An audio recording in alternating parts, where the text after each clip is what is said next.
ആദ്യം എന്താണ് പ്രേതമെന്ന് ആദ്യം മനസ്സിലാക്കണം. പ്രേതം എന്ന് പറയുന്നത് ഒരു നെഗറ്റീവ് സോളാണ്. നെഗറ്റീവ് സോൾ എന്ന് പറയുന്നത് ഒരു നെഗറ്റീവ് എനർജിയാണ്.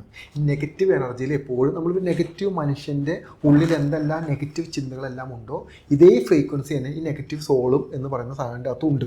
രണ്ടും ഈക്വലാണ്. ഇപ്പം നെഗറ്റീവ് സോളിന് കുറേ എനർജീസ് ഉണ്ട്, നെഗറ്റീവ് എനർജീസ് ഉണ്ട്. എന്ത് പറ്റും?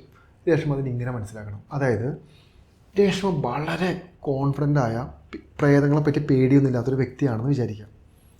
പക്ഷേ രേഷ്മയ്ക്കിട്ട് ആരോ ഒരു പണി തന്നു, അല്ലെങ്കിൽ രേഷ്മയുടെ വീട്ടുകാർ ചെയ്തൊരു പ്രശ്നം, അല്ലെങ്കിൽ രേഷ്മ എങ്ങനെയോ അബദ്ധത്തിൽ ഏതൊരു നെഗറ്റീവ് സോളുമായിട്ട് കണക്റ്റായി ഓൾറെഡി. ഇനിയിപ്പോൾ രേഷ്മേനെ കൺട്രോൾ ചെയ്യണം. അതാണ് നമ്മുടെ ചോദ്യം, എങ്ങനെ കൺട്രോൾ ചെയ്യണമെന്ന്.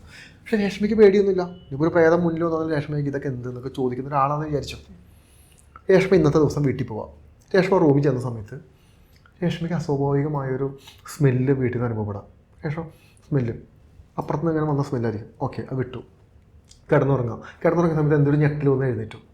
ഒരു 3-4 ദിവസം ഇതുപോലെ റിപ്പീറ്റഡ് സംഭവിക്കാം. ഒരു സ്മെല്ല് വരുന്നു, ഒരു ഞെട്ടൽ വരുന്നു, എന്തോ ഒരു ശബ്ദം എവിടേക്കോ കേൾക്കുന്നു.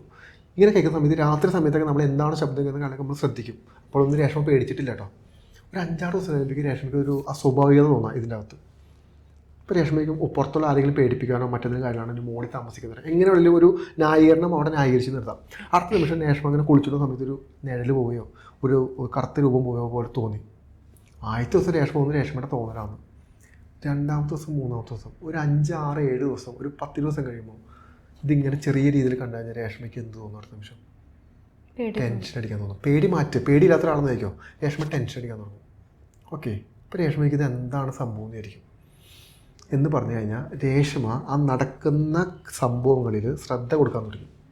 ആ പർട്ടിക്കുലർ സോള് രേഷ്മയുടെ അറ്റൻഷൻ സീക്ക് ചെയ്ത് തുടങ്ങി. ഓക്കെ, ഈ അറ്റൻഷൻ സീക്ക് ചെയ്ത് തുടങ്ങിയപ്പോൾ എന്ത് പറ്റുമ്പോൾ രേഷ്മയുടെ എനർജി പുഷ് ചെയ്ത് തുടങ്ങി.